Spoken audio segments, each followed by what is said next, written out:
এই দাঁড়িয়ে যাও, দাঁড়িয়ে যাও। হ্যাঁ, আজকে কি সারপ্রাইজ আছে বলো দেখি? হ্যাঁ, যদি কেউ গেস করে থাকতে পারে তাহলে অবশ্যই কমেন্টে বলবে। আজকে আমি প্রদীপ রং করবো, আর এখানে দেখো আমি কিন্তু 4টে পুরো মাটির প্রদীপ নিয়ে নিয়েছি, আর যেটা কিন্তু কালার করা নেই। তো আজকে আমি কিন্তু এই প্রদীপগুলোকেই করলাম। তো এইখানে দেখো সবকটা প্রদীপই কিন্তু তোমাদেরকে দেখিয়ে দিচ্ছি। আর আমার কিন্তু সবথেকে বেশি ভালো লেগেছে বড় প্রদীপটা, মানে এটা কিন্তু দেখো চারদিকে সলতে ধরানোর জন্য।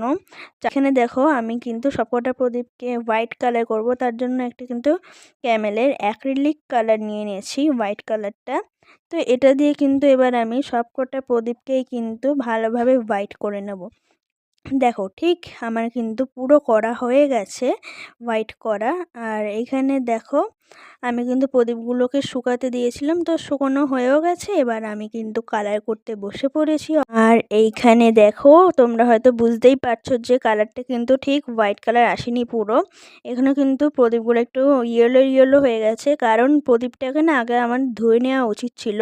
তো যেহেতু ধুইনি বলে এই জন্য একটুখানি প্রদীপের কালার উঠে গিয়েই হলুদ হলুদ হয়ে গেছে কালারটা। যাই হোক, কিন্তু এর ওপর রঙটা ঠিকঠাকই করাচ্ছে, শুধু একটুখানি হোয়াইট কালার করলেই হবে, কারণ নয়তো প্রদীপের উপর কালারটা ঠিকঠাক বসবে না। তো এখানে দেখো একটা কাপও নিয়ে নিয়েছি, কারণ কিছু কিছু কালার তো মিক্স করতে হবে।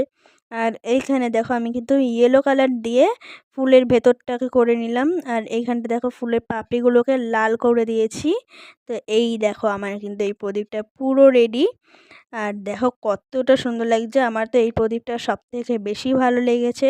রং করার আগে পর্যন্তও অতটাও আমার ভালো লাগেনি, যতটুকু রং করার পরে ভালো লেগেছে।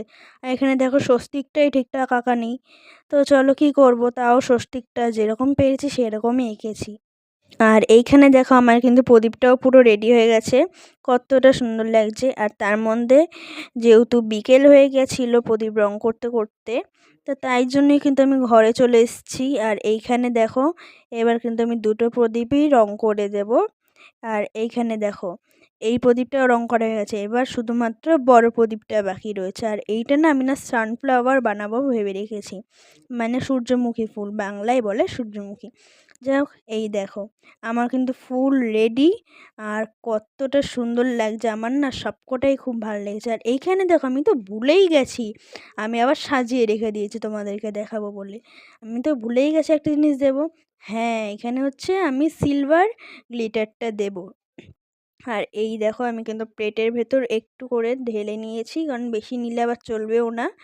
আর এইখানে দেখো আমি কিন্তু ভালো করে দিয়ে দিচ্ছি চারিদিক ছড়িয়ে। আর তোমরা